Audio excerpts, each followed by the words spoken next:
Audio কথনে সবাইকে স্বাগত জানাচ্ছি। আমরা শুরু করেছিলাম সমরেশ মজুমদারের লেখা উপন্যাস পরবাসে। উপন্যাসটির প্রথম পর্ব আমি আগেই আপলোড করে দিয়েছি। ডেসক্রিপশন বক্সে সেই পর্বের লিংক দিয়ে দিচ্ছি। আজকে আমি পড়ব উপন্যাসটির দ্বিতীয় পর্ব।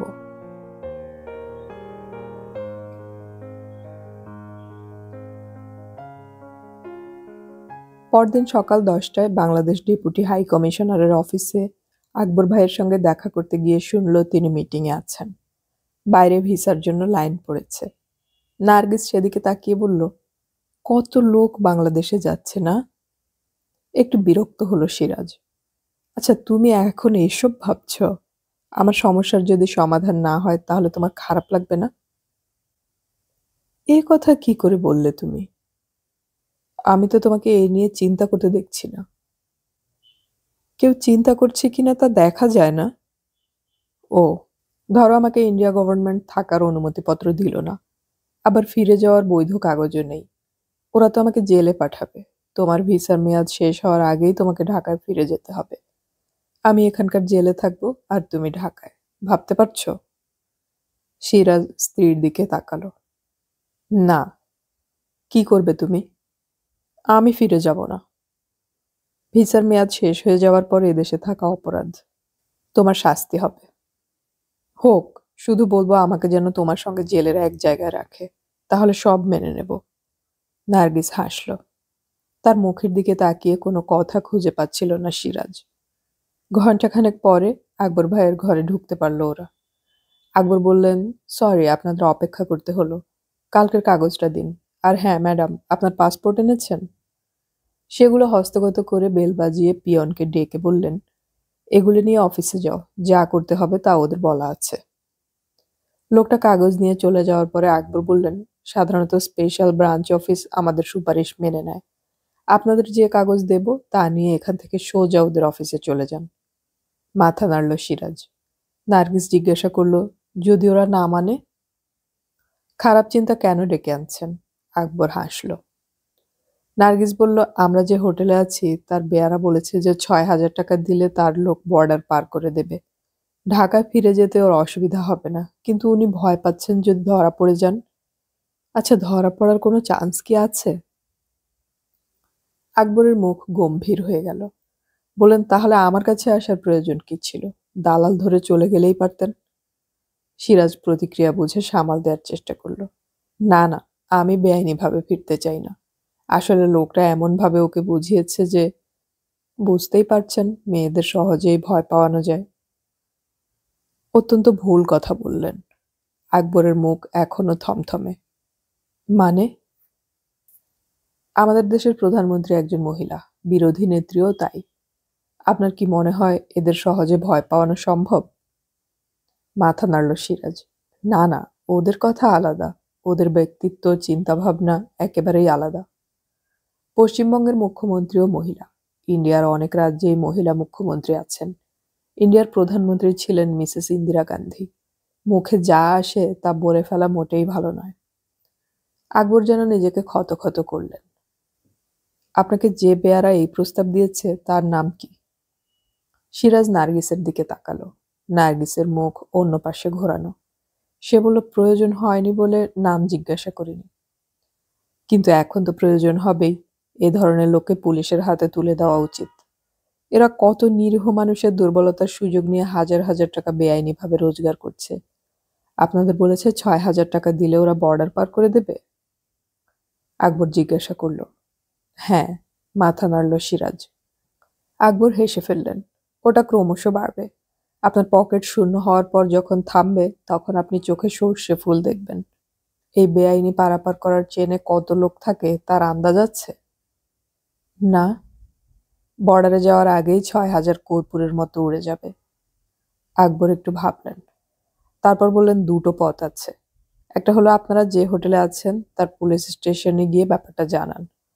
2, আপনার পাসপোর্ট ছিনতাই হয়ে গেছে সেটা আমাদের জানিয়েছেন। সেই সঙ্গে একটা চিঠি ডেপুটি হাই কমিশনারকে আজই লিখুন। সেই চিঠিতে হোটেলের একটি বেয়ারা যে টাকার বিনিময়ে সীমান্ত পার করিয়ে দেওয়ার প্রস্তাব দিয়েছে তা জানাবেন। সেই চিঠি পেয়ে আমরা পশ্চিমবঙ্গের পুলিশ ডিপার্টমেন্টের সঙ্গে কথা বলবো। আমার মনে হয় দ্বিতীয়টা করাই আপনার পক্ষে সহজ হবে। আকবর নার্গিসের দিকে তাকালেন। আপনার ভিসা কবে শেষ হবে? নার্গিস পাসপোর্ট বের করে এগিয়ে দিল। পাতা উল্টে আকবর ভিসার ছাপ এবং লেখা পড়লেন। আর তো বেশি দেরি নেই। আপনাদের ডাক্তারের সঙ্গে যা কাজ ছিল তা কি শেষ হয়ে গিয়েছে? হ্যাঁ, সিরাজ বলল। এখান থেকে লর্ড সিনহা রোডের স্পেশাল ব্রাঞ্চ হয়ে পুলিশের অফিসে যান। ওরা যদি বেশি সময় না নেন তাহলে ভালো, না হলে আপনি ওকে বাংলাদেশে পাঠিয়ে দিন। আপনার সমস্যা মিটে গেলে ফিরে যাবেন। আকবর বললেন। আমি একা ফিরে যাব? প্রায় আঁতকে উঠল নার্গিস। কেন, কোনো অসুবিধে নেই তো? আপনারা কিসে এসেছেন? বাসে। গুড। মার্কুইজ স্ট্রিট থেকে সকালে বাস ছাড়ে। আপনি ওকে সেই বাসে উঠিয়ে দেবেন। বর্ডার পার হওয়ার সময় নামতে হবে। তখন বেলা 11টা, 11:30। অন্য যাত্রীদের সঙ্গে ইমিগ্রেশন কাস্টমস করিয়ে আবার ওদিকের বাসে উঠে বসলেই ঢাকায় পৌঁছবার আগে একমাত্র লঞ্চে নামতে পারেন। কোনো সমস্যা নেই। আকবরের কথার মধ্যে পিয়ন একটা ফাইল নিয়ে এলো। সেটা খুলে পড়ার পর নিচে সই করলেন আকবর। ফাইলের মধ্যে ঠিকানা লেখার যে খামটা ছিল তার ভিতরে সই করা কাগজের একটা কপি ভাঁজ করে ঢুকিয়ে এগিয়ে দিলেন সিরাজের দিকে। আশা করি এতেই আপনার কাজ হয়ে যাবে। পিয়ন বলল, স্যার, কপিতে সই করিয়ে নিতে বলেছে। আকবর মাথা নাড়লেন, ফাইলটা সামনে রেখে বললেন, সই করুন। পুরো নাম, ঢাকার ঠিকানা, পাশে কলকাতার হোটেলের নাম ঠিকানা। সব চুকে গেলে উঠে দাঁড়ালেন আকবর। লর্ড সিনহা রোড এখান থেকে বেশি দূরে নয়। হেঁটেও যাওয়া যায়, কিন্তু আপনাদের হয়তো অসুবিধা হবে। আপনারা নিচে রিসেপশনে জিজ্ঞাসা করুন কিভাবে যেতে হবে। ট্যাক্সি পেলে তো কথাই নেই। আর হ্যাঁ, যদি থানায় গিয়ে ডায়েরি না করেন তাহলে অবশ্যই আজ বিকেলের মধ্যে চিঠিটা দিয়ে যাবেন। ওরা নিচে নেমে এলো। নেমেই নার্গিস শক্ত করে সিরাজের কোণই ধরল। আমি যাব না, কিচ্ছুতেই তোমাকে ছেড়ে যাব না। আরে কি করছো? হাত ছাড়ো। তুমি যদি ভেবে থাকো। আমি কিছুই ভাবছি না। এখন লর্ড সিনহা রোডে যাওয়া ছাড়া আমার মাথায় আর কিছু নেই। সিরাজ নার্গিসের হাত ছাড়িয়ে নিল। রিসেপশনের লোকদের সঙ্গে কথা বলে সিরাজ বুঝতে পারল হেঁটে যাওয়ায় অসুবিধা আছে। পথ গুলিয়ে ফেলার সম্ভাবনা বেশি। অফিস থেকে বেরিয়ে ট্যাক্সি ধরতে গিয়ে কিছুটা সময় নষ্ট হলো। কোনো ড্রাইভারই যেতে যাচ্ছিল না। শেষ তক একজন বলল, মিটারে যা উঠবে তার উপর 50 টাকা বেশি দিতে হবে। নার্গিস বলল, রাজি হয়ে যাও, নইলে যাওয়াই হবে না। লোকটাকে অতিরিক্ত টাকা দিতে খারাপ লাগছিল সিরাজের। এটা অন্যায়। বিদেশে এসে সে যদি অন্যায় সহ্য করতে না চেয়ে পুলিশের সাহায্য চায় তাহলে ফল কি হবে জানা নেই। হয়তো আজ সারাদিন এই সমস্যায় তাকে আটকে থাকতে হতে পারে। এসবি অফিসে যাওয়া হয়েই উঠবে না। হেসে ফেলল সিরাজ। পাশে বসে নার্গিস জিজ্ঞাসা করলো, এ কি, হাসছো কেন? হঠাৎ মনে হলো রবীন্দ্রনাথ এই সমস্যায় পড়লে কি করতেন। যত সব বাজে চিন্তা। মুখ ফেরালো নার্গিস। প্রায় 1.5 ঘন্টা পরে ওরা যখন স্পেশাল ব্রাঞ্চের অফিসারের কাছে পৌঁছাতে পারল তখন লাঞ্চ আওয়ার শুরু হয়ে গিয়েছে। ভদ্রলোক স্বাভাবিকভাবেই চেয়ারে নেই। পিয়ন গোছের একজন বলল, বাইরে অপেক্ষা করুন। অতএব অপেক্ষা করতে হলো। সিরাজ বলল, চলো এখানে না বসে থেকে কোথাও গিয়ে খেয়ে আসি। আমার খেতে ইচ্ছে করছে না, তোমার খিদে পেলে বলো, নার্গিস বলল। সিরাজের উৎসাহ চলে গেল। এই সময় এক ভদ্রলোক সামনে এসে দাঁড়ালেন। আপনারা কি প্রয়োজনে এসেছেন? সিরাজ উঠে দাঁড়ালো। অফিসার লাঞ্চে গিয়েছেন, তাই অপেক্ষা করছি। হ্যাঁ, কিন্তু প্রয়োজনটা কি? আমরা বাংলাদেশের ডেপুটি হাই কমিশনারের অফিস থেকে আসছি। একটা সমস্যা হয়েছে। শুনলাম যিনি লাঞ্চে গিয়েছেন তিনি আমাদের সমস্যার কথা শুনবেন। খুব বিনীত গলায় বলল সিরাজ। আসুন। অফিসার ভেতরে গেলেন। ওরা ঘরে ঢুকে দেখলো যে চেয়ারটি ওরা খালি দেখে গিয়েছিল সেই চেয়ারে গিয়ে বসলেন ভদ্রলোক। ইশারা করলেন টেবিলের এপাশে বসতে। ওরা বসার পর অফিসার জিজ্ঞাসা করলেন, বলুন কি হয়েছে? সিরাজ নিউ মার্কেটের ঘটনাটা সংক্ষেপে বর্ণনা করল। অফিসার জিজ্ঞাসা করলেন, থানায় ডায়েরি করেছেন? হ্যাঁ। ডায়েরির জেরক্স কপি বের করে এগিয়ে দিল সিরাজ। মন দিয়ে সেটা পড়লেন অফিসার। তারপর জিজ্ঞাসা করলেন, আপনারা নিশ্চয়ই কোনো হোটেলে উঠেছেন। কোন হোটেলে? সিরাজ হোটেলের নাম বলে জানালো, চেক ইন করার সময় ওরা আমাদের পাসপোর্ট এবং ভিসার জেরক্স রেখেছিল। থানা থেকে সেগুলোর কপি আনিয়ে তার জেরক্স দিয়েছে। অফিসার সেগুলো দেখলেন, তারপর জিজ্ঞাসা করলেন, এখানে কে আসতে বলেছে? ডেপুটি হাই কমিশনারের অফিসে গিয়েছিলাম। ও, ওরাই চিঠিটা দিয়েছেন আপনাদের। খামটা বের করে দিল সিরাজ। হাসলেন অফিসার। এটাই তো প্রথমে দেয়া কর্তব্য ছিল, তাই না? সিরাজ জবাব দিল না, ভুলটা স্বীকার করে নিল মুখ না খুলে। চিঠিটা পড়লেন অফিসার, তারপর বললেন, প্রতিদিন শয়ে শয়ে মানুষ বাংলাদেশ থেকে বেআইনিভাবে ভারতে ঢুকে পড়ে। তাদের পাসপোর্টের বালাই নেই, স্বাভাবিকভাবে ভিসাও থাকে না। এদের বেশিরভাগই পশ্চিমবাংলার সীমান্তের কাছাকাছি জেলায় থেকে যেতে চায়। ঠিক লোককে ধরে ভোটার কার্ড, ন্যাম কার্ড, আধার কার্ডও ওরা পেয়ে যায়। ব্যাংকে গিয়ে অ্যাকাউন্ট খোলে, তারপর পাসপোর্টের জন্য দরখাস্ত করে। সবকিছু ঠিকঠাক দেখালে পাসপোর্ট পাওয়া কঠিন নয়। তারপর ট্রাভেল এজেন্টকে দিয়ে পাসপোর্ট ভিসার ছাপ যদি দেওয়াতে পারে, তাহলে বাংলাদেশে ফিরে গিয়ে কাজকর্ম করে আবার ফিরে আসতে অসুবিধা হয় না। আমাদের পশ্চিমবাংলার মালদা, মুর্শিদাবাদ, উত্তর ২৪ পরগনায় এদের সন্ধানে সরকার তল্লাশি করছে। কিন্তু আরেক দল আছে যাদের উদ্দেশ্য থেকে যাওয়া নয়, কোনো অবৈধ কাজ করে ফিরে যেতে চায় তারা। সন্ত্রাসবাদীরা এই দলের, কিন্তু ফেরার সময় বেআইনিভাবে ফিরে যাওয়ার ঝুঁকি এরা নিতে চায় না। তারা চোরাই পাসপোর্টের সন্ধান করে। আপনি বলছেন যে আপনার পাসপোর্ট ছিনতাই হয়ে গিয়েছে। সেটা যদি সত্যি হয় তাহলে সেই পাসপোর্ট এর মধ্যে বিক্রি হয়ে গিয়েছে। ১০, ২০, ৫০ হাজার দিয়ে কিনে কোনো সন্ত্রাসবাদী বাংলাদেশে ফিরে গিয়েছে সিরাজ সেজে। কি করে সম্ভব? পাসপোর্টের ফটোগ্রাফির সঙ্গে সেই লোকটার চেহারা তো মিলবে না। অবিশ্বাসী গলায় জিজ্ঞাসা করল সিরাজ। আপনার পাসপোর্টের ছবির সঙ্গে এখনকার আপনার কি খুব মিল আছে? আপনার মুখে দাড়ি থাকায় তো আরো সুবিধে। দাড়িওয়ালা লোকদের মুখের পার্থক্য চট করে ধরা যায় না। অফিসার বললেন। সর্বনাশ! নিজের মুখ থেকেই শব্দটা বেরিয়ে এলো। পাশ থেকে নার্গিস বলে উঠল, কতবার বলেছি দাড়িটা রেখো না, তোমাকে মানায় না। কথা শুনলে তো। অফিসার বললেন, এমন তো হতে পারে আপনি আপনার নিজের পাসপোর্ট বিক্রি করে দিয়েছেন। সে কি, কি বলছেন আপনি? প্রায় চিৎকার করে উঠল সিরাজ। আমি বলছি না কাজটা আপনি করেছেন, কিন্তু কেউ কেউ করেন, করে আমাদের কাছে আসেন সাহায্যের জন্য। ঠিক আছে, ডেপুটি হাই কমিশনারের এই চিঠিকে আমরা নিশ্চয়ই সম্মান দেব। আপনি কয়েকটি শর্ত সাপেক্ষে তদন্ত শেষ না হওয়া পর্যন্ত কলকাতায় থাকতে পারেন, কিন্তু কখনোই কলকাতার বাইরে যাবেন না। আর প্রতিদিন একবার এই অফিসে হাজিরা দিয়ে যাবেন। আপনারা এখন বাইরে গিয়ে অপেক্ষা করুন, অর্ডার তৈরি করতে একটু সময় লাগবে। সিরাজের মুখ প্রায় রক্তশূন্য হয়ে গেল। ফ্যাঁসফ্যাঁসে গলায় জিজ্ঞাসা করল, এই তদন্ত শেষ হতে কতদিন লাগবে? বেশি দিন না। আপনি যেসব তথ্য হাই কমিশনকে দিয়েছেন তা ভেরিফাই করতে যেটুকু সময় লাগবে তার বেশি আপনাকে এদেশে আটকে রাখবো না। এবার নার্গিস কথা বলল, কিন্তু আমার ভিসার সময় তো পেরিয়ে যাবে। ওটা কখনোই যেন না হয়, গম্ভীর গলায় বললেন অফিসার। তার মানে ওকে এখানে রেখে আমি একা ঢাকায় চলে যাব? প্রায় ডুকরে উঠল নার্গিস। এটা কিছুতেই সম্ভব নয়। অফিসার তাকালেন। ম্যাডাম, ভিসার মেয়াদ শেষ হয়ে যাওয়ার পর বিদেশে থাকাকে অপরাধ বলে গণ্য করা হয়। তার জন্য শাস্তির ব্যবস্থা আছে। তাছাড়া অন্য দিকটার কথা ভাবুন। ওর পাসপোর্টের সঙ্গে টাকা পয়সাও চুরি হয়ে গেছে। আপনার কাছে যা আছে তা দিয়ে দুজনের খরচ চালানোর বদলে একজনের খরচ ভালোভাবে চলাটা ঠিক কিনা? আপনারা প্লিজ বাইরে গিয়ে বসুন। বাইরের বেঞ্চিতে বসে কেঁদেই ফেলল নার্গিস। সিরাজ চাপা গলায় বলল, কি করছো? সবাই তোমাকে কাঁদতে দেখছে। আমি ভাবতেই পারছি না। কথা শেষ করতে পারল না নার্গিস। পরিস্থিতি অনুযায়ী তো চলতে হবে। আমি তো এখানে চিরদিন থাকছি না, তুমি যাওয়ার কদিনের মধ্যেই তো ফিরে যাব। তাছাড়া রোজ তোমার সঙ্গে ফোনে কথা তো হবেই। শব্দ করে শ্বাস ফেলল নার্গিস। এসবি অফিসের অনুমতিপত্র হাতে পেয়ে স্বস্তি হলো সিরাজের। এখন কেউ বলতে পারবে না সে বেআইনিভাবে এদেশে আছে। বাইরে বেরিয়ে একটা রেস্টুরেন্টে ঢুকে চিকেন বিরিয়ানি আর কাবাবের অর্ডার দিল সিরাজ।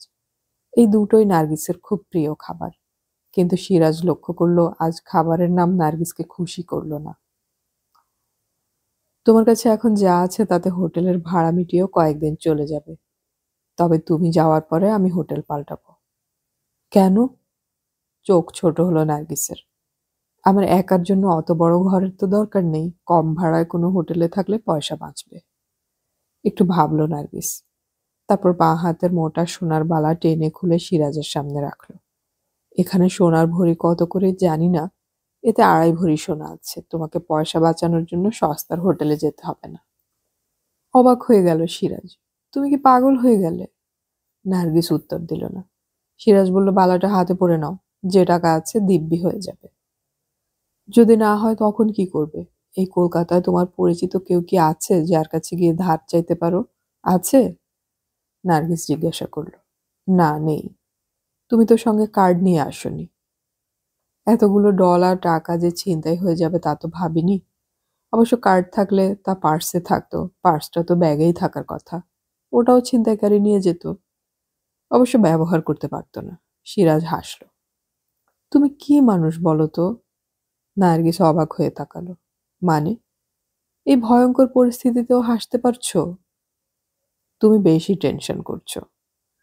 জানি না, বালাটা রেখে দাও, দরকার হলে বিক্রি করে দেবে, যদি দরকার না হয় ফিরিয়ে নিয়ে যেতে পারবে। খাবার এলো। সিরাজ লক্ষ্য করলো আজ নার্গিসের বিরিয়ানিতে একটুও উৎসাহ নেই। সে কথা না বাড়িয়ে বালাটা পকেটে রেখে দিল। এসবি অফিসের অনুমতিপত্রটি কয়েক কপি জেরক্স করিয়ে ওরা হোটেলে ফিরে এলো। রিসেপশনিস্টকে একটা কপি দিয়ে সিরাজ বলল এটা ম্যানেজারকে দিয়ে দেবেন, উনি খুব চিন্তায় ছিলেন। লিফটের দিকে পা বাড়াতেই সে বেয়ারাকে দেখতে পেল ওরা। নার্গিস নিচু গলায় বলল, ওই যে, ওর নাম জিজ্ঞাসা করো। কিন্তু লোকটা নিজে এগিয়ে এলো। স্যার, কাল ফিরে যাবেন তো? কেন? বাসের সিট পাওয়া খুব মুশকিল, তাই জিজ্ঞাসা করলাম। আমরা তো ঢাকা থেকেই ফেরার জন্য সিট রিজার্ভ করেছি। ও, কিন্তু এখানে এসে কি রিকনফার্ম করেছেন? না, সেটা করা হয়নি। তাহলে সিট না থাকার চান্সই বেশি। আমি আপনাদের দেখা না পেয়ে নিজ থেকে 6:30টার বাসে 2টো সিট রিজার্ভ করেছি। আসলে শুধু বাসের সিট নয়, বর্ডারের অ্যারেঞ্জমেন্টও তো আগে থেকে করে রাখতে হয়। নইলে সমস্যা হলে আপনিই বলবেন আমি 420 কারবার করেছি। বেয়ারা বলল, আপনি একবার বাসের অফিসে গিয়ে টিকিটটা নোট করিয়ে আসুন স্যার। মুখের কথা তো, তাই ওরা পেন্সিলে লিখে রেখেছে। তোমার নাম কি ভাই? সিরাজ তাকালো। আগে রামচন্দ্র মণ্ডল, সবাই রামু বলে ডাকে। বেয়ারা হেসে চলে গেল। বাইরে বের হতেই নার্গিস জিজ্ঞাসা করল, সত্যি আমাকে চলে যেতে হবে? মাথা নাড়ল সিরাজ। তুমি খুব অবুঝ হয়ে যাচ্ছ। তা তো বলবেই। ঠোঁট ফোলালো নার্গিস। সিরাজ হাত নেড়ে বোঝাতে চাইল, ধরো তুমি আমার সঙ্গে ইন্ডিয়াতেই রয়ে গেলে, তোমার ভিসার মেয়াদ শেষ হয়ে গেল, তখন পুলিশ তোমাকে ধরে এদেশে অবৈধভাবে থাকার অপরাধে জেলে ঢুকিয়ে দিল। তুমি জেলের ভেতরে আর আমি বাইরে, ব্যাপারটা চিন্তা করে দেখো কিরকম লাগবে। সিরাজ মাথা নাড়ল। তুমি চিন্তা করো না, আমি খুব তাড়াতাড়ি ফিরে যাব। রামচন্দ্র অন্তত বাসের ব্যাপারে মিথ্যে বলেনি। পেন্সিলে লেখা রয়েছে রিজার্ভেশনের খাতায়, মিস্টার সিরাজ, মিসেস সিরাজ। সিরাজ ঢাকা থেকে কেনা বাসের রিটার্ন টিকিট দেখিয়ে কাউন্টারের লোকটিকে বলল, আমরা ঢাকা থেকে সিট রিজার্ভ করে এসেছিলাম, কিন্তু কাল সকালে আমার ওয়াইফ ফিরে যাবেন, আমার যেতে একটু দেরি হবে। কিন্তু একটু আগে দুটো সিট রিজার্ভ করার কথা রয়েছে যে এসেছিল সে জানতো না। লোকটি খাতায় নার্গিসের পুরো নাম লিখে নিয়ে বলল, কিন্তু আপনি তো সমস্যায় পড়বেন ভাই। কিরকম? উনি তো এই টিকিট নিয়ে বাংলাদেশে চলে যাবেন, আপনি কি করবেন? এই টিকিটের জেরক্স করে রাখছি। না ভাই, জেরক্স টিকিট অ্যালাউ করা হয় না। তাহলে কি হবে? আপনাকে নতুন টিকিট কাটতে হবে। কিন্তু যেহেতু আপনি বাংলাদেশের নাগরিক, তাই হয় ডলারে নয় বাংলাদেশের টাকায় টিকিট কাটবেন। হঠাৎ নার্গিস বলে উঠল, উফ, কেন যে ইন্ডিয়াতে এলাম। এসেছি ডাক্তার দেখাতে। তারপর লোকটাকে বলল, আপনি যখন বলছেন এটাই নিয়ম, তখন আর কি করা যাবে, টিকিট কেটে নেব। ওরা যখন বাইরে বেরিয়ে এলো তখন কাউন্টারের পাশে দাঁড়ানো একটা লোক পেছন থেকে এসে ডাকলো, স্যার। সিরাজ দাঁড়ালো। লোকটা বেশ অবাক গলায় জিজ্ঞাসা করলো, আপনি কাল দেশে ফিরে যাবেন না? না। সর্বনাশ, লোকটা বিড়বিড় করলো। কেন, কি হয়েছে? আপনি যাবেন বলে সব ব্যবস্থা করা হয়ে গেছে। কি ব্যবস্থা? কপালে ভাঁজ পড়ল সিরাজের। কেন রসিকতা করছেন স্যার? রামুর সঙ্গে তো ডিল ফাইনাল হয়ে গেছে। লোকটা ঠোঁটে রহস্যের হাসি। না, কোনো ডিল ফাইনাল হয়নি। তাছাড়া কাল যাওয়া সম্ভব নয়। পাসপোর্ট ভিসা ছাড়া এদেশে থাকবেন না স্যার, বিপদে পড়বেন। সিরাজ কথা না বাড়িয়ে হাঁটতে শুরু করলো। নার্গিস বলল, আশ্চর্য, এর মধ্যে ওরা তোমার যাওয়ার ব্যবস্থা করে ফেললো। মনে হচ্ছে এরা খুব অর্গানাইজড। নার্গিসের কথায় কিসের ইঙ্গিত তা বুঝতে পেরেও চুপ করে থাকলো সিরাজ। হোটেলের ঘরে ফিরে আসার পরে সিরাজ বলল, আজ তাড়াতাড়ি খেয়ে শুয়ে পড়ো, ভোরে ভোরে উঠতে হবে। 6:30টার আগেই বাস টার্মিনালে পৌঁছাতে হবে। গম্ভীর মুখে নার্গিস বলল, একটু আগে খেয়েছি, আমি আর রাতে খাবো না। সিরাজ মেনে নিল। তাহলে তুমি সঙ্গে যা যা নিয়ে যাবে তা গুছিয়ে নাও, ঘুম থেকে ওঠার পর সময় পাবে না। আমার জামা প্যান্ট ওই ছোট্ট সুটকেসে রেখে যেও।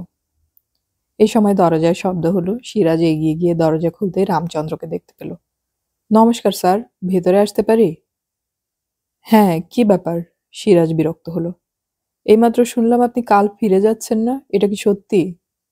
হ্যাঁ, আমার ওয়াইফ ফিরে যাচ্ছে না, আমি তো যেতে পারছি না। যেতে পারছেন না কেন? সব ব্যবস্থা তো হয়ে গেছে। ভাই, স্পেশাল ব্রাঞ্চ আমাকে এখানে থাকার অনুমতি দিয়েছে। রোজ একবার করে ওদের অফিসে হাজিরা দিতে হবে। এই অবস্থায় যদি আমি গোপনে দেশে ফিরে যাই তাহলে বিপদে পড়বই। সিরাজ বলল। আপনি না গেলে তো আমি বিপদে পড়ব। কেন? আপনার বিপদ কেন হবে? কবির ভাই আমাকে খতম করে দেবে। কাঁদো কাঁদো গলায় রামচন্দ্র বলল। লোকটার ক্ষমতা আপনি জানেন না। এর মধ্যে ওই লোকটি কি করে আসছেন? স্যার, আপনি ফিরে যেতে চান, আপনার পাসপোর্ট নেই, তাই ভিসাও নেই। এই অবস্থায় আইনসম্মতভাবে আপনি পার হতে পারবেন না। একমাত্র কবির ভাই সাহায্য করলেই সেটা সম্ভব হবে। কিন্তু আমি তো বেআইনিভাবে ফিরে যাচ্ছি না। এখন সেটা সম্ভব নয় স্যার। দুপাশে মাথা নাড়ল রামচন্দ্র। কেন? সব ব্যবস্থা হয়ে যাবার পর আপনি যদি না যান তাহলে কবির ভাই ক্ষতিপূরণ চাইবে। টাকাটা ওকে দিতেই হবে। রেগে গেল সিরাজ। এ কি অন্যায় কথা! কিন্তু নিজেকে সামলে নিল সে। সে বলল, আমি ওর কি ক্ষতি করেছি যে ক্ষতিপূরণ দিতে হবে? আপনার যাতে কোনো অসুবিধা না হয় তাই কবির ভাই যাকে যা দেওয়ার তা অ্যাডভান্স পেমেন্ট করে দিয়েছেন। উনি কোনো কাজ পেন্ডিং রাখেন না। রামচন্দ্র হাত জোড় করল। আপনি একটু ভাবুন, আপনি যদি টাকাটা না দেন তাহলে উনি আমার কাছ থেকে আদায় করবেন। আমি গরিব মানুষ, একেবারে মরে যাব স্যার। নার্গিস চুপচাপ ওদের কথা শুনছিল। এবার বলল, এত সব ঝামেলা যখন হচ্ছে, টাকা যখন দেয়া হয়ে গেছে, তখন তুমি ফিরেই চলো। সঙ্গে সঙ্গে মাথা বাড়ালো রামচন্দ্র। আপনি ঠিক বলেছেন। কথায় বলে, এক যাত্রায় পৃথক ফল কেন? টাকাটা যখন দিতেই হবে তখন চলে যাওয়াই বুদ্ধিমানের কাজ হবে। ভাই রামচন্দ্র, সেটা এখন আর সম্ভব নয়। আমার স্ত্রী কাল সকালে যাবে, আমি পরে আইনসম্মতভাবে যাব, ঠিক আছে? কথা শেষ করতে চাইল সিরাজ। ব্যাপারটা ঠিক হচ্ছে না স্যার। কবির ভাই ওর যাওয়াতে সমস্যা তৈরি করতে পারেন। এমনিতে খারাপ নয়, কিন্তু রেগে গেলে ওকে হিসেবে রাখা যায় না। আমার ওয়াইফের যাওয়াতে কি সমস্যা করবে সে? ওর বৈধ পাসপোর্ট আছে, ভিসার তারিখ এখনো শেষ হয়নি। বাংলাদেশের নাগরিক নিজের দেশে ফিরে যাবে, কে তাকে আটকাতে পারে? উত্তেজিত হলো সিরাজ। নার্গিসও রেগে গেল। আমি তো সাহায্যের কথা বলিনি, তাহলে সেই লোক আমাকে সমস্যায় ফেলবে কেন? আমার নাম জানবে কি করে? আপনারা যে স্বামী স্ত্রী যাচ্ছেন এটা কবির ভাই জানেন। কান টানলে তো মাথা আসবেই। তবে কবির ভাইকে আমি একটা অনুরোধ করতে পারি।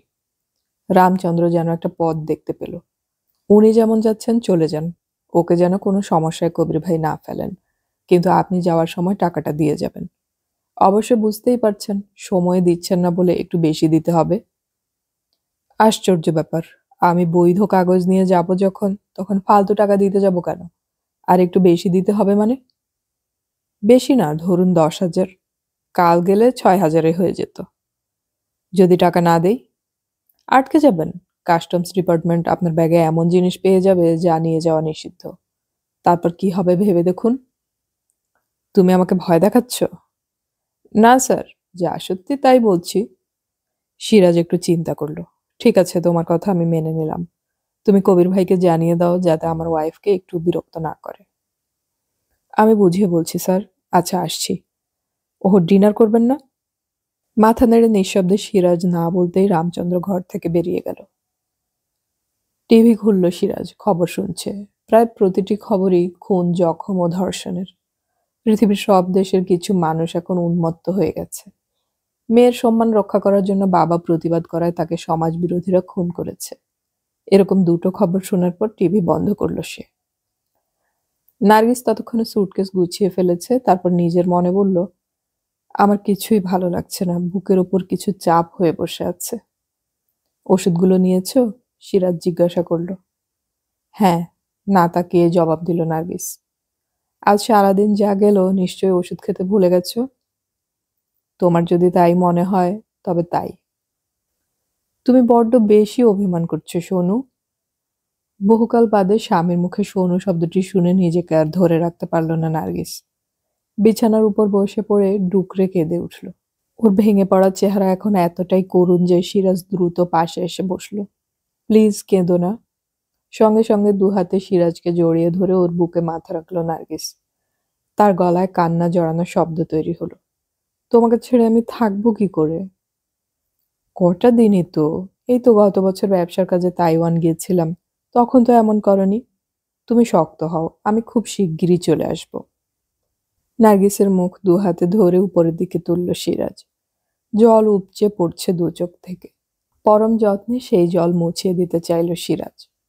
আর সেই মুহূর্তে পৃথিবীটাকে ভুলে গেল ওরা। এ শুধু শরীরের সঙ্গে শরীরের মিলন নয়, এ যেন দুটো মনের জড়িয়ে মিশিয়ে একাকার হয়ে যাওয়া। তারপর দুজন দুজনকে জড়িয়ে ধরে শুয়ে থাকা, নীরবে। সকালে ৬টা ১০-এ নার্গিসের সুটকেস বয়ে নিয়ে হোটেল থেকে কয়েক পা হেঁটে বাস টার্মিনালে চলে এলো সিরাজ। পিছনে সালোয়ার কামিজ এবং ওড়নায় জড়ানো নার্গিস। বেশিরভাগ যাত্রী ততক্ষণে এসে গেছে। সুটকেস জমা দিয়ে নার্গিসকে নিয়ে বাসে উঠে জানালার পাশের আসনে বসিয়ে দিতে নিচ থেকে গলা ভেসে এলো, প্যাসেঞ্জার ছাড়া কেউ বাসে উঠবেন না। সিরাজ বলল, সাবধানে যেও, চিন্তা করো না। শোনা মাত্র নার্গিস মাথার ওড়নার প্রান্ত মুখের ওপর টেনে নিল। নিচে নেমে এলো সিরাজ। একটু পরে বাস ভর্তি হয়ে গেলে সে দেখলো নার্গিসের পাশের আসনে একটি বাচ্চা মেয়ে বসেছে। ওড়নার ফাঁক দিয়ে নার্গিস তাকে দেখল। দেখেই এর মধ্যে হাতে ধরে রাখা রঙিন চশমা চোখে পড়ে নিল। বাস ছেড়ে দিল সীমান্তের উদ্দেশ্যে। ভোরের কলকাতা কখন পিছনে চলে গেছে তা নার্গিস জানে না। সে বাসের জানালায় মাথা রেখে চোখ বন্ধ করে বসেছিল। অদ্ভুত সব ভাবনা ভেবে যাচ্ছিল সে। আজ রাতে ঢাকায় ফিরে গিয়ে আগামীকাল যদি সেই ট্রাভেল এজেন্টের সঙ্গে দেখা করে বলে তার ইন্ডিয়ায় ফিরে যাওয়া খুব জরুরি, তিনি যেন মাসখানেকের জন্য ভিসার ব্যবস্থা করে দেন, তাহলে সব সমস্যার সমাধান হয়ে যায়। প্রথমত, সে আবার কলকাতায় এসে সিরাজের সঙ্গে থাকতে পারে। দ্বিতীয়ত, সে এলে টাকার ব্যবস্থা করেই আসবে। কিন্তু একবার ইন্ডিয়া থেকে ঘুরে গেলে সঙ্গে সঙ্গে কি ইন্ডিয়া হাই কমিশন আবার ভিসা ইস্যু করবে? এ ব্যাপারে কি নিয়ম আছে নার্গিসের তা জানা নেই। যদি নিয়ম না থাকে তাহলে কি ট্রাভেল এজেন্ট কোনো পথ বের করতে পারবে না? এই যে তারা ইন্ডিয়াতে আসবে বলে অনেক চেষ্টা করেও নেটে লিংক পায়নি, জানাশোনা কেউই ব্যক্তিগত উদ্যোগে ইন্ডিয়া হাই কমিশনের নেটের কাছে পৌঁছাতে পারে না। অথচ বিশেষ বিশেষ ট্রাভেল এজেন্টকে টাকা দিলে তারা ঝটপট যোগাযোগ করিয়ে দেয়। এটা যদি সম্ভব হয় তাহলে ইন্ডিয়া ঘুরে ফিরে যাওয়ার দুদিনের মধ্যেই ভিসা পাওয়ার ব্যবস্থা ট্রাভেল এজেন্ট নিশ্চয়ই করে দিতে পারবে। একটু হালকা লাগলো এই ভাবনা ভাবার পর। জোরে শ্বাস ফেলল নার্গিস। আর তারপরেই মনে পড়ল মতিন ভাইয়ের কথা। মতিন ভাই একজন প্রবীণ সাংবাদিক। সব সময় ওর মনে হাসি লেগে আছে। ওর সঙ্গে আলাপ হয়েছিল কক্সবাজারে বেড়াতে গিয়ে। তারপর থেকে সিরাজের সঙ্গে যোগাযোগ থেকে গেছে। মতিন ভাই তাকে বোনের মতো স্নেহ করেন। মন্ত্রী মহলে মতিন ভাইয়ের বেশ খাতির আছে। সংসদ ভবনে সহজেই যাতায়াত করেন তিনি। সিরাজের সমস্যার কথা মতিন ভাইকে বললে তিনি পররাষ্ট্রমন্ত্রীকে বলে এখনই ব্যবস্থা নিতে পারেন। পররাষ্ট্রমন্ত্রী যদি পাসপোর্ট ছাড়াই সিরাজকে বাংলাদেশে ফিরিয়ে দিতে ভারত সরকারকে অনুরোধ করেন, তাহলে সেই অনুরোধ নিশ্চয়ই উপেক্ষিত হবে না। এখন খুব আফসোস হচ্ছিল, মতিন ভাইয়ের নামটা কেন যে কলকাতায় থাকার সময় মনে এলো না। তাহলে কলকাতা থেকেই তাকে ফোন করে সব কথা বলে সাহায্য চাওয়া যেত। তৃতীয় যে ভাবনাটা মনে এলো সেটা কেন এত দেরিতে এলো। ওরা তো স্বচ্ছন্দে পুলিশকে বলতে পারতো সিরাজের যে ব্যাগ ছিনতাই হয়েছে সেই ব্যাগের মধ্যে তার পাসপোর্টের সঙ্গে ওরও পাসপোর্ট ছিল। নার্গিস যদি তার পাসপোর্ট ছিনতাই হয়ে গেছে বলে একটু অভিনয় করত, তাহলে আজ কি হতো? এসবি অফিসার তাকেও কলকাতায় থাকার অনুমতি দিতেন, যা তিনি সিরাজকে দিয়েছেন। তাহলে সিরাজকে ছেড়ে আজ তাকে চলে আসতে হতো না। নিজের পাসপোর্ট টয়লেটে গিয়ে কুচি কুচি করে ছিঁড়ে কমোডে ফ্ল্যাশ টেনে দিলেই এই জীবনে সেটাকে খুঁজে পাওয়া যেত না। তাহলে সে দিব্যি সিরাজের সঙ্গে কলকাতাতেই থাকতে পারত। কেন যে বুদ্ধিটা মাথায় আসেনি। কিন্তু সিরাজ রাজি হতো না। এ ব্যাপারে নার্গিসের কোনো সন্দেহ নেই। অসৎ কাজ করার ব্যাপারে লোকটার খুব আপত্তি। তাই ওর কাছেও তাকে মিথ্যে বলতে হতো। হোটেল থেকে বের হওয়ার আগে নিরাপদে থাকবে বলে সে নিজের পাসপোর্ট সিরাজের ব্যাগে রেখেছিল। এই কথা সিরাজ অবিশ্বাস করত না। ব্যাস, তাহলে কলকাতায় থাকার সমস্যার সমাধান হয়ে যেত। পরে হোটেলে ফিরে সিরাজকে লুকিয়ে নিজের পাসপোর্ট নষ্ট করে দিলেই হতো। আন্টি, পাশ থেকে গলা ভেসে আসতেই চোখ খুলল নার্গিস। বাস দাঁড়িয়ে আছে একটা হাইওয়ের পাশে। যাত্রীদের বাস থেকে নেমে যাওয়া শুরু হয়েছে। একটি বছর দশেকের মেয়ে যে তার পাশে বসেছিল সেই তাকে আন্টি বলে ডেকেছিল। নার্গিস তাকাতেই মেয়েটি জিজ্ঞাসা করল, আপনি ব্রেকফাস্ট করবেন না? ব্রেকফাস্ট শব্দটা চট করে মাথায় নিল না। হ্যাঁ, সবাই নেমে যাচ্ছে ব্রেকফাস্ট করতে, বলে উঠে পড়ল মেয়েটি। দরজার সামনে একজন মহিলা হাসি মুখে দাঁড়িয়ে এদিকে তাকিয়েছিলেন। মেয়েটি এগিয়ে যেতেই তিনি নিচে নামলেন। নার্গিস জানালা দিয়ে দেখতে পেল একটা রেস্টুরেন্টের সামনে দাঁড়িয়েছে বাস। সেখানে যাত্রীদের প্যাকেট দেয়া হচ্ছে। সকালে হোটেল থেকে বের হওয়ার সময় সিরাজ জোর করে তাকে চা আর বিস্কুট খাইয়ে দিয়েছিল। এখন মনে হলো খেতেই ইচ্ছে করছে না। সে চুপচাপ বসে রইল। মিনিট 15 পরে সে আবার আন্টি ডাকটা শুনতে পেল। চোখ খুলে নিচে তাকাতেই পাশে বসা মেয়েটিকে দেখতে পেল। মেয়েটি বলল, এখানকার টয়লেটটা বেশ ভালো, আপনার দরকার হলে যেতে পারেন। এবার হেসে ফেলল নার্গিস। মেয়েটা তো বেশ ভালো। ব্রেকফাস্ট খেতে যাওয়ার ব্যাপারে তার কোনো উৎসাহ হয়নি, কিন্তু এখন মনে হলো ওঠা উচিত। ঢাকা থেকে আসার সময় দুবার ভয়ঙ্কর টয়লেটের অভিজ্ঞতা হয়েছিল তার। এখানকার টয়লেট বেশ ভালো হলে সেটা ব্যবহার করাই উচিত। নার্গিস নিচে নামতেই মেয়েটি হাত তুলে দেখিয়ে দিল কোন দিক দিয়ে টয়লেটে যেতে হবে। গিয়ে দেখলো মেয়েটির কথাই ঠিক। ফিরে এসে সে মেয়েটিকে মহিলার পাশে দাঁড়িয়ে থাকতে দেখে বলল, তোমাকে অনেক ধন্যবাদ। হে মা, এটুকু বলেছি বলে ধন্যবাদ দিচ্ছেন কেন? মেয়েটি বলল। মহিলা জিজ্ঞাসা করলেন, আপনি ব্রেকফাস্ট খেলেন না? না, খিদে নেই। আপনি কি ঢাকায় থাকেন? মেয়েটি জিজ্ঞাসা করল। হ্যাঁ, তোমরা? আমরা ব্যারাকপুরে থাকি, বাংলাদেশে বেড়াতে যাচ্ছি। মেয়েটি হাসলো। মহিলা বললেন, ওর বাবা এখন অন ডেপুটেশন ঢাকায় চাকরি করছেন, এই সুযোগে বেড়াতে যাচ্ছি আমরা। উনি ঢাকার বাস টার্মিনালে এসে আমাকে নিয়ে যাবেন। ঢাকা থেকে আমরা চট্টগ্রামেও যাব। সাবধানে থাকবেন, নার্গিস বলল। মহিলার মুখে ছায়া জমল। কেন, ভয়ের কিছু আছে? দ্রুত মাথা নাড়ল নার্গিস। না না, শুধু প্রত্যেকে নিজের পাসপোর্ট সাবধানে রাখবেন। ওটা হারিয়ে গেলে ভয়ঙ্কর বিপদ হবে। হারাবে কেন? মহিলা যেন একটু স্বস্তি পেলেন। ধরুন আপনি কোনো ভিড়ের রাস্তায় হাঁটছেন, আপনি আপনার পাসপোর্ট ব্যাগে রেখেছেন, হঠাৎ দেখলেন ব্যাগ ছিনতাই হয়ে গেল।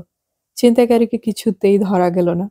এ কথা ভেবেই বললাম, পাসপোর্ট না থাকলে সর্বনাশ হয়ে যাবে। আপনি দেশে ফিরতে পারবেন না সহজে। নার্গিস বলল। সে কি? মহিলা আতঙ্কিত হলেন। অনেক উপকার করলেন ভাই।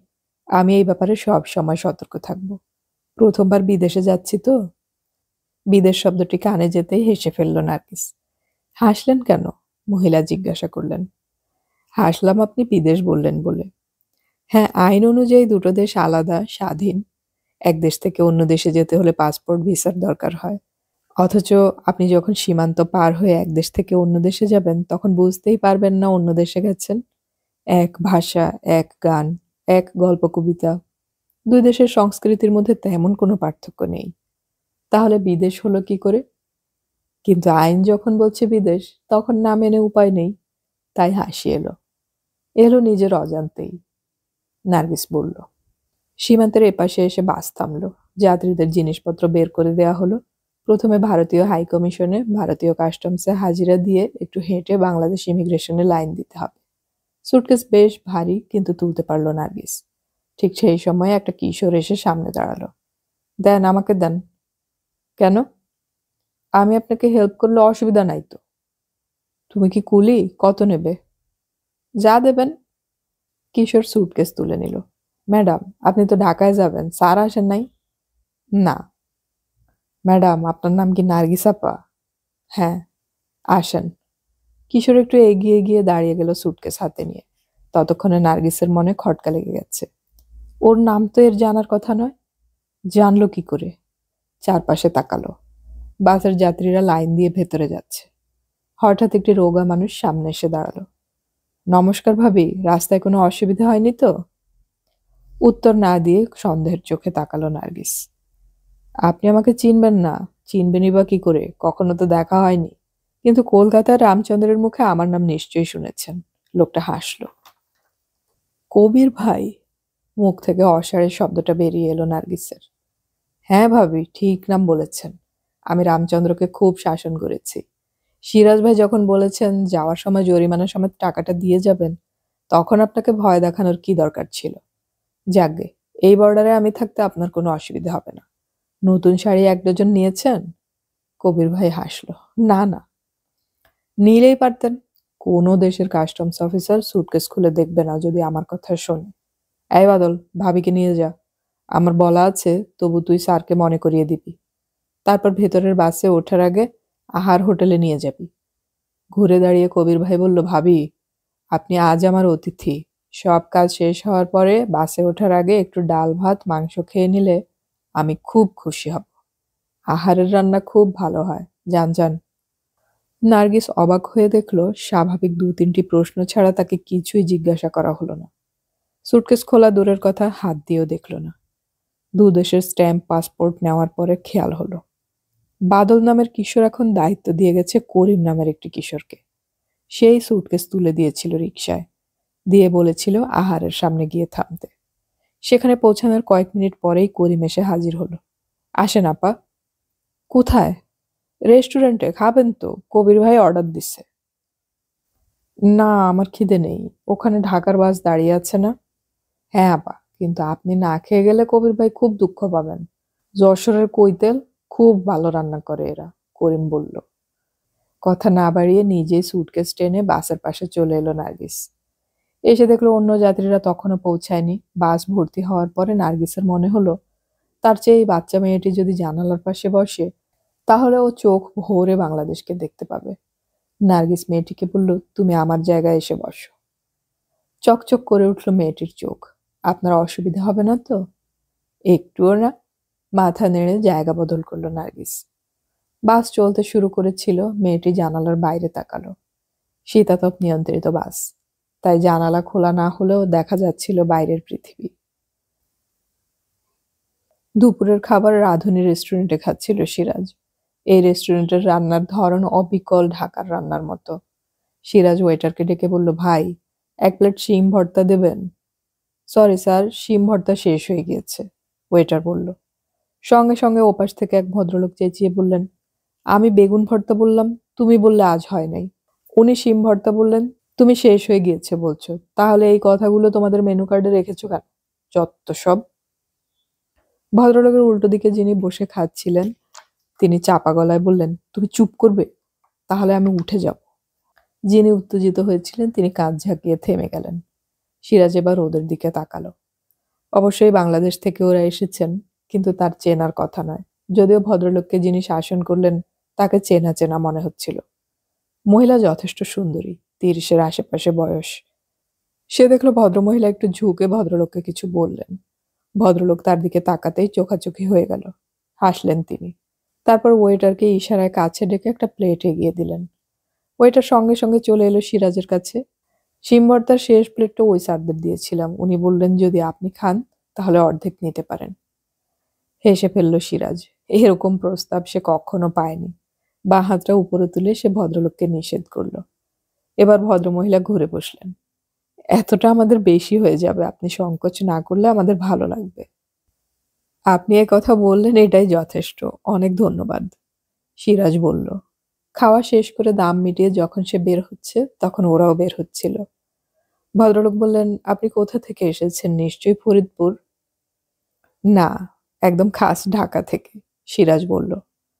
ভদ্রমহিলা বললেন, দেখলে, তোমাকে কতবার বলেছি আন্দাজ করবে না। ওটা কিছুতেই মেলাতে পারো না তুমি। এক একজনের ভাগ্য এক এক রকম হয়ে থাকে, ভদ্রলোক বেশ সপ্রতিভ ভঙ্গিতে বললেন। আপনার নামটা? ভদ্রমহিলা বললেন, জেনে তুমি কি করবে? তাহলে তো মানুষের সঙ্গে কথাই বলা যায় না। তার আগে তো তোমার জানা উচিত উনি কথা বলতে চান কিনা। এদের কথা শুনে হেসে ফেলল সিরাজ। এভাবে বলবেন না ম্যাডাম।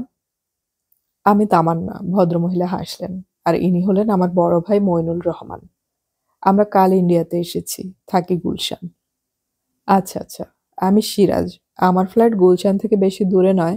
আগে থাকতাম সার্কুলার রোডে, এখন বনানীতে। মইনুল জিজ্ঞাসা করলেন, আপনি উঠেছেন কোথায়? এই তো কাছেই, হোটেলের নাম বলল সিরাজ। তামান্না বললেন, খুব ভালো লাগলো আলাপ করে। আপনি নিশ্চয়ই দলবলের সঙ্গে আছেন? না না, একদম একাই আছি। সিরাজের কথাটা বলতেই একটা চিনচিনে অনুভূতি হলো বুকের ভেতরে। নার্গিস না চলে গেলে এ কথা বলতে হতো না। মইনুল জিজ্ঞাসা করলো, কি কাজে এসেছেন এখানে? বলতে গেলে অনেক কথা বলতে হয়। নার্গিসকে ডাক্তারের কাছে নিয়ে যাওয়ার প্রয়োজনেই তাকে ইন্ডিয়ায় আসতে হয়েছে বললে হয়তো অনেক প্রশ্ন শুনতে হবে। সে বলল, ব্যবসা সংক্রান্ত কথা বলতে এসেছিলাম। কি ব্যবসা আপনার? মইনুল যেন নাছোড়বান্দা। গার্মেন্টসের। ফ্যাক্টরি আছে? মুখে কিছু না বলে মাথা নাড়ে হ্যাঁ বলল সিরাজ। তারপর জিজ্ঞাসা করলো, আপনারা কোথায় উঠেছেন?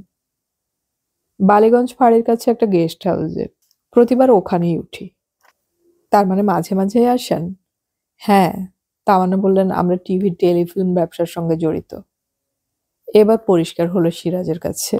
হো তাই বলুন। মানে? তামান্নার চোখ ছোট হলো। আপনাকে দেখে মনে হচ্ছিল কোথায় যেন দেখেছি। আপনি একসময় বাংলাদেশের টিভি নাটকে অভিনয় করেছেন, তাই না? সিরাজ জিজ্ঞাসা করলো। করেছেন কি বলছেন? ভালো চরিত্র হলেও এখনো অভিনয় করে। আপনি বোধহয় নিয়মিত টিভি দেখেন না। তা ঠিক, কিন্তু এখানে কিভাবে টেলিফিল্মের ব্যবসা হয়? একদিনে সবকিছু জেনে ফেলা ঠিক নয়। মইনুল হাসলেন।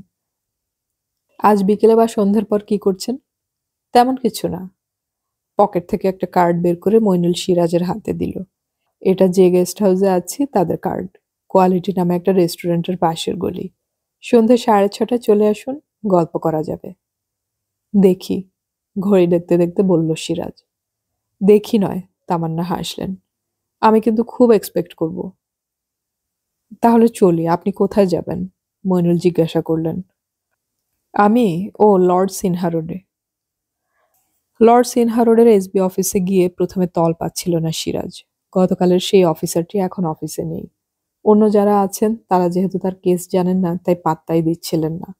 শেষ পর্যন্ত মরিয়া হলো সিরাজ। একজন অফিসারকে দেখে মনে হলো ইনি বেশ উঁচু পদের। তাকে সে বলল, স্যার, আমি একজন বাংলাদেশের নাগরিক। এখানে পাসপোর্ট ছিনতাই হয়ে যাওয়া যা যা ব্যবস্থা নেয়ার তা নিয়েছিলাম। এখানকার একজন অফিসার সেসব জানেন। তিনি হুকুম দিয়েছিলেন রোজ একবার এসে দেখা করে যেতে। কিন্তু তিনি আজ অফিসে না থাকায় কার কাছে হাজিরা দেব বুঝতে পারছি না। থাকার পারমিট পেয়েছেন? হ্যাঁ স্যার। নামটা বলুন। সিরাজ।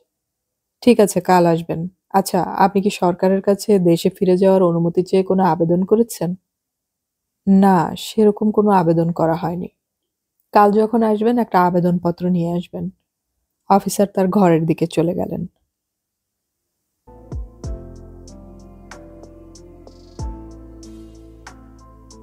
এতক্ষণ আমি পড়ে শোনালাম সমরেশ মজুমদারের লেখা উপন্যাস পরবাসে এর দ্বিতীয় পর্ব। উপন্যাসটির শেষ পর্ব আমরা খুব শীঘ্রই আপলোড করার চেষ্টা করব। শোনার আমন্ত্রণ রইল। অডিও কথনে আমাদের গল্প পাঠ ভালো লাগলে চ্যানেলটি সাবস্ক্রাইব করে রাখুন এবং বন্ধুদেরকে শেয়ার করুন। আমাদের গল্প পাঠ আপনাদের কেমন লাগছে তা কমেন্টে অবশ্যই জানাবেন। গল্প পড়ি, গল্প শুনি, বাংলা গল্প ছড়িয়ে পড়ুক সবখানে।